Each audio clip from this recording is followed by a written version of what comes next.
the doctor's office that I'm sitting in now is Cosmetic Dentistry. Yes, your girl, you don't have to look at it, it's me. Okay. Yes, your girl is getting, well, let's say, I want to.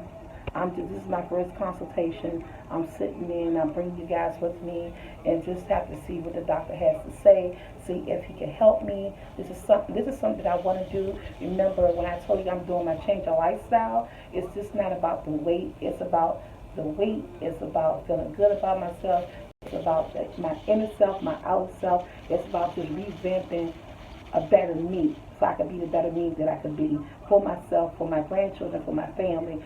So, welcome to this vlog, and let's see what the doctor has to say. Excited to meet you, and I told Tanya that you had a chocolate addiction, so she made you those. And I felt kind of funny. I was like, who takes chocolate to a dentist's office? I was thinking they all about teeth. Why would I take chocolate? But he told me. So she was like, he really loves chocolate. I didn't put any nuts in it because I didn't know whether or not you was allergic to nuts. Oh, that's perfect. So I just made a straight up ordinary chewy brownie. So you can actually have the plate and everything. I'm gonna destroy this. He told you he said he was gonna destroy it. No, I wanted sweets yesterday, last night, but I didn't feel like going out, so I made cookies. Did you? Oh wow. I don't even. It was kind of like I call them cover cookies. Because whatever you got up in there. Right. I didn't have chocolate chips or anything. It was just like whatever I had, whatever spices I had. So it was kind of a spice, peanut butter, like Lori sugar cookie. You know. So it's like a dump cookie. You got dump cakes, you put everything in it. So you made like a dump cookie just to get that sweet taste. Yeah, and then I put it out. Those things, they spread out to about that big. But I was sitting there I know, my cookies started out like that too. And it was almost like a, what is the cookie? The butternut crunch or butter crunch cookie. Yeah, Okay. it was like that. But it had that taste. It took you where you need to go, right? Oh yeah. Yeah. See, so that's all you needed. That's all I needed. And then I sat there. I was like, dang, I wish I had some milk. But I can't and make see, them, when I made these this morning, I'm kind of like. Did you make those from scratch, honey? Yeah. Okay. I kind of like this morning when I made them. I was like, let's talk about getting him a cake. I was gonna make him my Oreo cream cake. And I was like, you know what? That's too much. I was like, and I can't get to the store. Let me see what I got in the house. So I was like, okay, I can make a brownie. And so when I made the brownies about 11 o'clock this morning, he had the whole house smelling good. And so my son came upstairs. I let him taste it. I said, so he said, you getting him all of that? I said, I'm not going to get him the whole pan. I said, because on anything I bake, I have to be able to taste it. And I was like, so what I'll do is that I cut it in squares, and I'll taste it. I have everybody in the house taste one, and if they said they're good, I'll take them to them. Because I was very reluctant, because at first I wanted to give you the whole little square thing, just cut them up and place them. And I was like, I gotta taste it. Because if he get it and he see me on YouTube and he spit it out and be like, what the heck's she on YouTube for? This girl can't cook. And so, of course, we cut them up in squares and we tasted it. And everybody in the house was like, oh, Mom, you did that. Oh, yeah. So I said, okay, he'll get these. Okay. I like that. I like, because baking is my thing. That's the fun stuff. So. Oh, you bake? Oh, yeah. Like this, around this time, I'm not going home for Thanksgiving, so they're going to be pissed. But I do a sweet potato cheesecake. Oh, my God. That's my...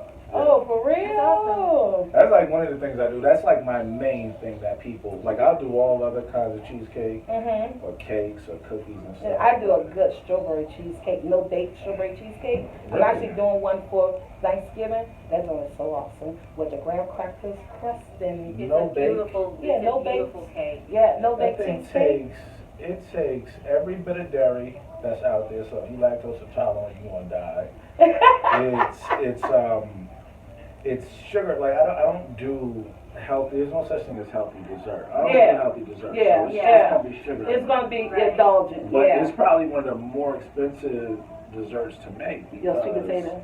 the cheesecake period.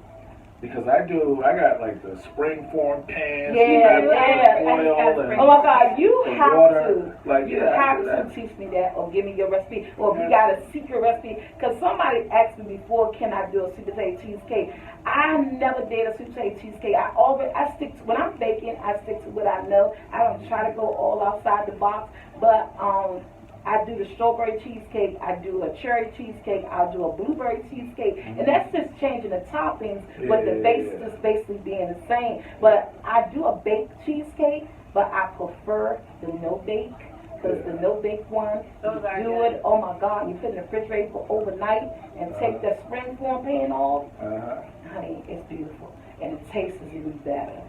Do you put like sweet potatoes on top of it, or is it like in there? No, it's in it. So it tastes like It's like a it's almost parade, like a smooth, really smooth sweet potato pie, like almost like a custard of it. So it's, I mean, it's light and fluffy, but it also has that density that sweet potato So pie is has. yours no bake or is oven? It's oven. So you do the water bath for Water the bath. So you know what I know what I'm talking about. Water bath? What are you No, she like that. What are y'all talking about? When you do that, that kind of stops, keeps the moisture. Stops Yeah, keep it from cracking. Yeah, keep it from cracking. Cheesecake, like all cracked up, like Yeah. an earthquake. You then, stir it in there? No, you put a water bath at the bottom, Bottom, the yeah. steam just rises. You know, or you put it inside the water bath, you just cover the With bottom number of the four. spring form pan with number Four, foil, and the yeah. steam just keeps the moisture. We out. gotta get together on cooking. Yeah, Yes, now I'm bacon. cooking now. I love me Cooking. some bacon. Yes, I can Yeah. bake. I love to bake. Yeah, you gotta teach me that recipe. I can teach it to I you guys. got you. That sounds good, don't it? Oh, we forgot we was recording. No, we're recording because you can always edit it, and I'm gonna Yeah, chime in with questions. too. Okay. My subscribers, I call them Soul Squad. So Soul Squad, I apologize. When I get caught up in baking and talking about good food, you guys know I'm just trying to get a recipe from him, and I think I'm gonna try that sweet potato cheesecake. That sounds good, but I don't know. I got some sweet potato biscuits too. Yes, after Thanksgiving, and you want to know what you do with your leftovers? Honey, I got some homemade sweet potato biscuits, and you drizzle them with some honey when they come out. I got something for you. I got that for y'all coming too. Yeah, I'm gonna need to try that.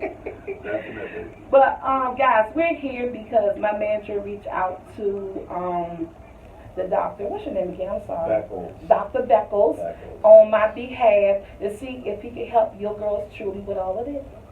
You guys know.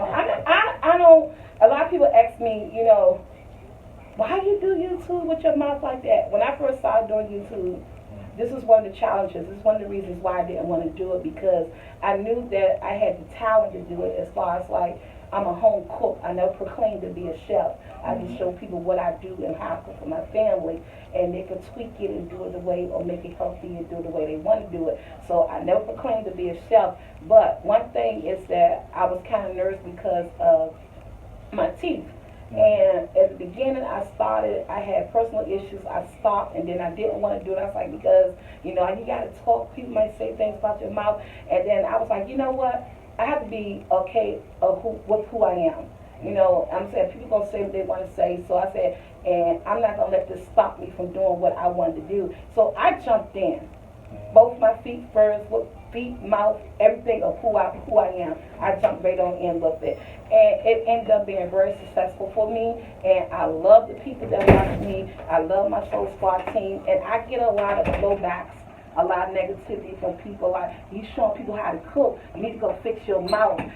You need some teeth. And why you on here looking like that? And then I got people who send me very intimate messaging through Facebook or through my like page for my YouTube channel, who tell me that I'm so brave. They going through the same thing with their teeth.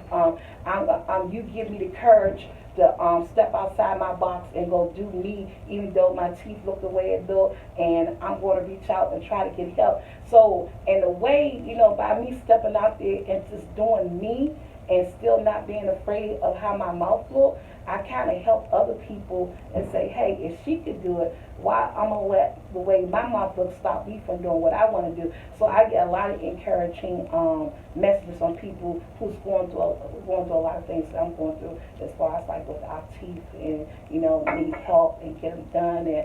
And I started a process a year and a half ago. I got scared. I got scared, and then I went in. That's how all these the teeth that's missing in my mouth now, they all were professionally removed. They did them like 3 and 4 at a time, and I got so tired of going back. It's like they'll tell me like, you come this day, and they did what they did for that day. They wait a day and come back 2 days later, and I got tired of the mouth bleeding and the gumballs and the pain, and I said, you know what? I'm not doing it. Then they was like, they was gonna give me dentures, and then my mom had dentures, and she don't wear them because they're so hard. They're hard as a rock. And then when I reached out to another place out there, they wanted like $30,000, $50,000 for implants. That's like a house. I'm like, I can't put myself in that type of debt. So I was like, I'm just gonna chill and do what I do. And I was like, maybe once I start getting the popping, making good money through YouTube, maybe then I could save that $30 or $40 or $50,000, and that way I could do it without putting myself in debt. Yeah. So. Well, one of the reasons why I really wanted you and Dr. Beckles to meet is because he has a passion for dentistry, but he also has more of a holistic type of approach. And can you talk a little bit about that, Dr. Beckles, and what you think about what Tanya just said? Okay. For soulful teeth? I'm a prosthetist, and that's a specialist in dentistry that deals with the replacement and rebuilding of teeth. So whatever's broken down, we rebuild. Whatever's lost, we replace it. But it goes a lot deeper than that, because what we tend to get called referrals and stuff for are the cosmetic cases, the large cases or the complex cases. And so when we get beyond some of the smaller things, we get to these really large cases that other docs may not be able to handle or willing to handle, and they've already had so much devastation in their mouth, a lot of people don't know where to start first. Right. Okay, but since I see these cases, you start to see patterns with the actual people. And so the way that we look at it in this office is we're looking at the overall health of the patient. Okay, we're doctors. So we deal in not only your mouth, but how it has affected all of you, even to your psyche. Okay, so for instance, if someone comes in, they're missing a lot of teeth, there are a lot of things that I can gather from that. We can gather that there are hypertension, I have hypertension. diabetes, any type of heart issues, weight gain, sleep apnea, all of these different things. Why? Because this area right here controls everything, and what we call the most important organ in the body is this oral cavity. This is the only place where you can speak. It's the only place where you can eat, take in food. This is the only place where you can do non-verbal communication. This is the area where we breathe. So the isolation, or not the isolation, but basically isolating this area from the rest of the body is not something that is not something that we need to do. It's not separate from our bodies. Okay, so when I look at patients, I go, well, how are you eating and how are you sleeping? Those are my first two questions. You want me to answer that right now? Sure. I have sleep apnea. Yes. But I do not use the machine. I was diagnosed in 2013, Mm-hmm. and that's because I was going to get a weight loss surgery, Mm-hmm. and that was one of the procedures they had to do for me.